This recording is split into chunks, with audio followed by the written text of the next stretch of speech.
जाति मजहब के हिसाब से वोटों की फसल काटने की कोशिशें तेज हो जाती हैं। अब जब लोकसभा चुनाव का शंखनाद हो चुका है, तब सपा और बसपा और कांग्रेस सभी मैदान में उतर गए हैं मुस्लिम वोटों की प्रतिस्पर्धा करने में। सभी को मुस्लिमों की अब चिंता सताने लगी और इसी चिंता ने बसपा ने दी है दस्तक। शाही इमाम बुखारी के दरवाजे पर दस्तक। इधर लोकसभा का बिगुल बजा, उधर वोट बैंक का गणित शुरू। मुस्लिम वोटों की चाहत में बुखारी के दरवाजे पर बसपा की दस्तक। यह बसपा और शाही इमाम बुखारी की सियासी दोस्ती के मायने जो भी हों, लेकिन सवाल यह कि आखिर चुनाव से पहले ही सियासी दलों को जाति धर्म की याद क्यों आती है।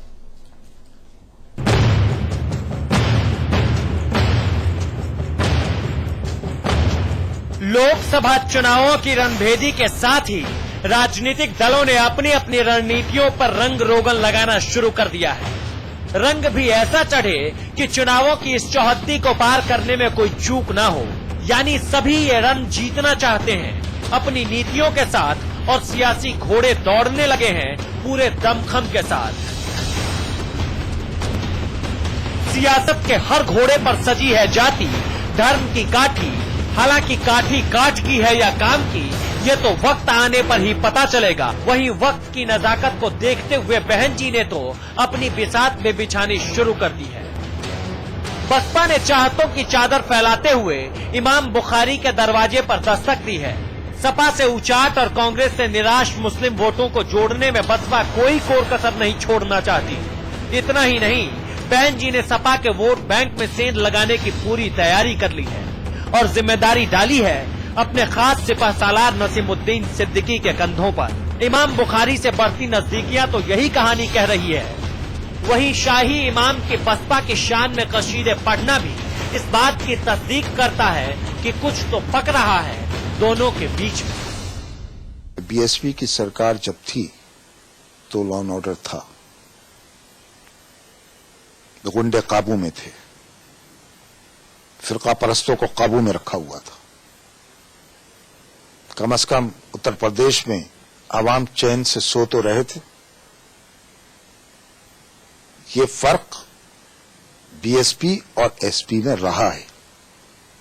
दीगर मसाइल हैं वो अपनी जगह हैं, लेकिन सबसे पहले इंसान को तहफ्फुज़ चाहिए, वो हिंदू हो या मुसलमान हो या सिख हो या ईसाई हो, उसको तहफ्फुज़ चाहिए, सिक्योरिटी चाहिए, जो बीएसपी ने अपनी सरकार में दी। इस सियासी दौर में सपा बसपा और कांग्रेस के दिलों की धड़कनें तेज हो रही है और सभी की सांसें फूल रही है, ये सोचकर कि कैसे मुस्लिम वोटों की फसल को काटा जाए, क्योंकि सूबे की लगभग 2 दर्जन सीटों पर ये मुस्लिम वोट अपनी मर्जी के मुताबिक सियासत का रुख तय करने में सक्षम है। लिहाजा चुनावी मौसम में मुस्लिमों की चिंता सताना स्वाभाविक भी है। इमाम बुखारी साहब बहुत बड़े धर्मगुरु जी हैं। उनका निर्णय क्या होगा उसके विषय में तो मैं नहीं कह सकता, लेकिन इतना जरूर है कि सब समाज का साथ बहुजन समाज पार्टी के लिए मिल रहा है और समाजवादी पार्टी सरकार में 115 दंगे पौने 2 साल के कार्यकाल में हुए हैं, जिससे अल्पसंख्यक समाज बहुत दुखी है। वो सम्मान स्वाभिमान के लिए अब बहुजन समाज पार्टी के साथ चल पड़ा है। दरअसल ब्राह्मण दलित गठजोड़ बिखरने के बाद बसपा की उम्मीदें अब मुस्लिमों पर आकर अटक गई है। लिहाजा यही कारण है कि बसपा ने इमाम बुखारी से नजदीकियां बढ़ानी शुरू कर दी है। लेकिन ये तो आने वाला वक्त ही बताएगा कि बसपा और बुखारी के इस सियासी रिश्ते से क्या समीकरण बनेंगे। ब्यूरो रिपोर्ट के साथ साजिद अली, समाचार प्लस। और चलिए चर्चा की शुरुआत करेंगे। हमारे साथ सभी खास मेहमान जुड़ चुके हैं। नोएडा स्टूडियो से हमारे साथ बीजेपी नेता साध्वी प्राची जुड़ी हैं, कांग्रेस के वरिष्ठ नेता और प्रवक्ता राजीव त्यागी हमारे साथ जुड़े हैं और हमेशा की तरह हमारे मैनेजिंग एडिटर अमिताभ अग्निहोत्री जी इस चर्चा में जुड़े हुए हैं। बहुत स्वागत है आप सभी का इस चर्चा में शामिल होने के लिए। अमिताभ जी, शुरुआत आपसे ही करूंगा। लोकसभा चुनाव को लेकर बिगुल बच चुका है और सभी पार्टियां अपनी अपनी तरफ से पुरजोर कोशिश कर रही हैं। बहुजन समाज पार्टी की बात की जाए तो सपा के वोट में सेन की पूरी तैयारी है। देखिए, हिंदुस्तान की राजनीति में जामा मस्जिद का जो दखल है वो सबसे पहले आया आपातकाल के बाद। जब इंदिरा गांधी ने इस देश में आपातकाल लगाया और उसके बाद चुनाव की जब घोषणा हुई और विपक्षी दल के लोग छोड़े गए तो जो एक जन सैलाब पैदा हुआ उसमें बाहर निकले मौजूदा शाही इमाम के अब्बा अब्दुल्ला बुखारी साहब। उसके बाद से लगातार जामा मस्जिद की प्रतीकात्मक उपस्थिति हर चुनाव में रही। विश्वनाथ प्रताप सिंह के समय में भी रही, उसके बाद भी रही। इसी जामा मस्जिद की बहुत नजदीकियां मुलायम सिंह जी से लंबे समय तक रही। फिर एक टकराव पैदा हुआ। मुझे याद है मुलायम सिंह जी ने एक पत्र लिख दिया और कहा कि मौलाना बेहतर हो आप इमामियत करो और सियासत हमको करने दो। तो जामा मस्जिद और समाजवादी पार्टी के बीच में तलवारें खिंच गई। फिर वो तलवारें म्यान में गई। पिछले विधानसभा चुनाव में फिर जामा मस्जिद और समाजवादी पार्टी एक मंच पर खड़ी हुई। जामा मस्जिद के कहने से लोग विदेशों में राजदूत बना दिए गए। दखल रहा है इसका। बसपा के साथ जो इसका रिश्ता है ना, जो अहमद बुखारी ने कहा, यह पहली बार नहीं है। मुझे स्मरण है काशीराम जी जब जीवित थे तो मेरठ में एक रैली थी जिसमें मैं काशीराम जी के साथ गया और मौजूदा शाही इमाम के अब्बा हुजूर उस रैली में उन काशीराम और उन्होंने एक ज्वाइंट रैली एड्रेस की। तब वो बसपा के साथ थे अब्दुल्ला बुखारी साहब।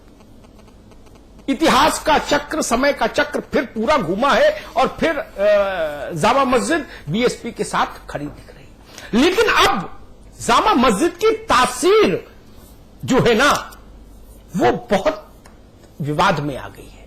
मैं आज के शो को इसी पर केंद्रित रखना चाहूंगा कि क्या जामा मस्जिद वास्तव में उत्तर प्रदेश के और देश के माइनॉरिटीज के संदर्भ में रिप्रेजेंटेटिव कैरेक्टर रखती है? क्या उसके कहने पर वोट शिफ्ट होता है? कम से कम हाल के विधानसभा चुनावों के नतीजे अहमद बुखारी साहब के परिवार के लोगों के, इनके दामाद के हार, मुस्लिम बहुल विधानसभा क्षेत्र से भी हार जाने, जमाना जब तो जाने, ऐसे बहुत सारे उदाहरण हैं जिनसे लगता है कि जामा मस्जिद का सम्मान तो है, लेकिन अब शायद मुसलमान ये चाहते हैं कि आप नमाज पढ़ाइए, हम आपका आदर करते हैं, वोट कहां देना है ये हम खुद तय कर लें। क्या ऐसी स्थिति है? मैं चाहता हूं आज बहस इस पर केंद्रित हो। बिल्कुल। साध्वी प्राची हमारे साथ जुड़े। प्राची, आपके पास आना चाहूंगा। जो कसरत बहुजन समाज पार्टी की तरफ से की जा रही है उसको आप किस तरह से देखते हैं? साथ ही एक जो अहम सवाल वो ये कि चुनाव के दौरान ही आखिर क्यों जाति धर्म से संबंधित बातें याद आती हैं, जाति धर्म विशेष को जोड़ने की कोशिशें की जाती हैं सभी पार्टियों की तरफ से? देखिए, आदरणीय अग्निहोत्री जी ने बहुत अच्छी बात कही। देश के विभाजन से लेकर के आज तक केवल इस तबके को वोट बैंक के लिए इस्तेमाल किया गया और परिस्थिति वश में एक बात तो और आज पूरा देश आपके चैनल के माध्यम से मुझे सुन रहा है। परिस्थिति वश जो आज ये स्थिति बनती जा रही है ये देश के लिए बहुत बड़ी चुनौती है और घातक है ये निर्णय, क्योंकि देश हमारे लिए सर्वोपरि होना चाहिए, राष्ट्र हमारे लिए सर्वोपरि होना चाहिए। राष्ट्र के साथ हमें खिलवाड़ नहीं करनी चाहिए और ऐसे में जब धर्म सामने आ जाता है, फतवे जारी होते हैं तो देश कहीं ना कहीं खतरे में आता है। तो ऐसी परिस्थिति को हमें समझ करके निर्णय लेना चाहिए और मैं समझती हूं आज देश का जो पढ़ा लिखा समाज है, देश का हर देशभक्त नागरिक नरेंद्र मोदी जी के साथ है और कुछ लोग ऐसी परिस्थितियों को बेनकाब, ये नकाब करके और इस तरह का चेहरा देश के सामने ला करके देश को एक जो अलगाववादी स्थिति आज जो देश में परिस्थिति पैदा कर रहे हैं वो देश के लिए बहुत बड़ी मैं समझती हूँ देश के लिए घातक है। नहीं, मुस्लिम वोटों की बात की जाए तो आपकी पार्टी भी उन्हें साधने में कोई कोर कसर नहीं छोड़ रही। देखिए, हमारी पार्टी क्या कर रही है क्या नहीं कर रही है वो आपने बिल्कुल ठीक कही, कोर कसर नहीं छोड़ रही है। लेकिन हमारी पार्टी के लिए सर्वोपरि जो बात है वो राष्ट्रवाद सर्वोपरि है, देश हित सर्वोपरि है, राष्ट्र हित सर्वोपरि है और उसके लिए वो कार्य करती है, इसमें कोई बड़ी बात नहीं। नहीं, लेकिन आपने जिस तरह से कहा कि जो फतवे जिस तरह से जारी कर दिए जाते हैं कि फला पार्टी के साथ ही इस समुदाय के लोगों को चलना है, अगर इसी तरह की बात अगर कुंभ के दौरान कही जाती है कि नरेंद्र मोदी को घर घर तक पहुंचाना है, वो भी बात ठीक लगती है आपको? मैं अक्षय सिंह जी आपसे एक बात पूछूं, आपने महाकुंभ की बात बहुत अच्छे समय पर की। ये बुखारी जी के पास में कोई महाकुंभ चल रहा है क्या इस समय, जो इस देश के नेता जाकर के दस्तक दे रहे हैं? अरे महाकुंभ में पूरे देश की जनता की भावना जुड़ी होती है, पूरे राष्ट्र का हर व्यक्ति वहां होता है और वो केवल धार्मिक आस्थाओं के को प्रदर्शित करने का एक मेला होता है, धार्मिक आस्था से जुड़ा मेला होता है। उस मेले में संतों के बीच में कोई भी जाए, उसमें किसकी मनाही है, सब जाते हैं। लेकिन ये जो चुनाव के समय पर फतवे जारी होते हैं, देश के लिए खतरनाक स्थिति बनती है। नहीं, तो आपको ये नहीं लगता कि चुनाव से दूर ही रहना चाहिए, चाहे धर्माचार्य हो या फिर मुस्लिम धर्मगुरु हो, उन्हें इस सियासत से क्या वास्ता, वो अपना काम करें जो कर रहे हैं? आपने बहुत अच्छी बात कही, देश के धर्माचार्यों को देश की राजनीति में नहीं आना चाहिए, लेकिन मैं समझती हूं परिस्थितिवश आज देश के अंदर जो परिस्थिति बनती जा रही है, अगर बुद्धिजीवी वर्ग, अगर देश के धर्माचार्य, अगर राष्ट्रभक्त चुप रहे तो फिर देश खतरे से खाली नहीं है। इसलिए हमें भूमिका निभानी चाहिए राष्ट्र हित में। लेकिन यहां पर प्राजी सवाल तो इस बात को लेकर उठता है कि आप जो करें वो ठीक है, अगर दूसरे करते हैं तो उसमें ऐतराज जाहिर करने की कोशिश की जाती है। राजीव जी, आप किस तरह से देख रहे हैं? देखिए अक्षय जी, जो बातें चल रही है इस वक्त, मैं अपने आप को अमिताभ जी से संबद्ध करता हूं कि अब फतवों के जमाने गए और वो जो तासीर की बात की अमिताभ जी ने, वो बिल्कुल ठीक कहा। अब ना तो किसी हिंदू, मुस्लिम, सिख, ईसाई जितने भी धर्म गुरु हैं उन पे कोई भी व्यक्ति ये क्लेम नहीं कर सकता कि पूरा समाज उनके पीछे चलेगा या पूरा समाज उनके कहने से किसी को वोट कर देगा। अब संचार क्रांति का जमाना है। संचार क्रांति के जमाने में लोग बात सब चीज समझते हैं और अपने हिसाब से, अपने हितों को देखते हुए, कार्यक्रमों को देखते हुए, नीतियों को देखते हुए उस हिसाब से वोट करते हैं। रही बात राष्ट्रवाद की बात या थोते राष्ट्रवाद की बात, ये राष्ट्रवाद की जो परिकल्पना भारतीय जनता पार्टी करती है वो सिर्फ राष्ट्रवाद के अकेले ठेकेदार नहीं है। मेरा मानना यह है कि देश को बनाने में निश्चित रूप से प्रत्येक नागरिक का योगदान है और प्रत्येक नागरिक, चाहे वो हिंदू हो, मुस्लिम हो, सिख हो, ईसाई हो, सबने अपना अपना योगदान देकर के राष्ट्र को बनाने का कार्य किया है। राष्ट्र बनाने की परिकल्पना जो है वो एक दिन की नहीं हो सकती। राष्ट्र रोज बनता है और रोज टूटता भी है, इसमें भी कहीं दो राय नहीं, क्योंकि कुछ तोड़ने वाली विघटनकारी शक्तियां भी होती हैं जो अपना कार्य करते रहती हैं। और दूसरी बात जो बात हुई है कि साधुओं को या संतों को या साथ में मौलवियों को राष्ट्र के मामले में दखल देना चाहिए, नहीं देना चाहिए, मैं 1857 के विद्रोह की याद दिलाना चाहूंगा। जब 1857 का विद्रोह हुआ था तो उस वक्त 10 नामनागा सन्यासियों ने बाकायदा तलवार लेकर के अंग्रेजों के विरुद्ध लड़ाई लड़ने का कार्य किया था और अपनी जिम्मेदारी समझी थी राष्ट्र के प्रति। चाहे वो हिंदू मौलवी हो, चाहे हमारे संत हो हिंदू समाज के, उन सबका भी बराबर की जिम्मेदारी है राष्ट्र के मामले में। जब भी राष्ट्र पे कोई आंच आ गई तो सबकी जिम्मेदारी, जो राष्ट्र में रहते हैं वो सबकी जिम्मेदारी है।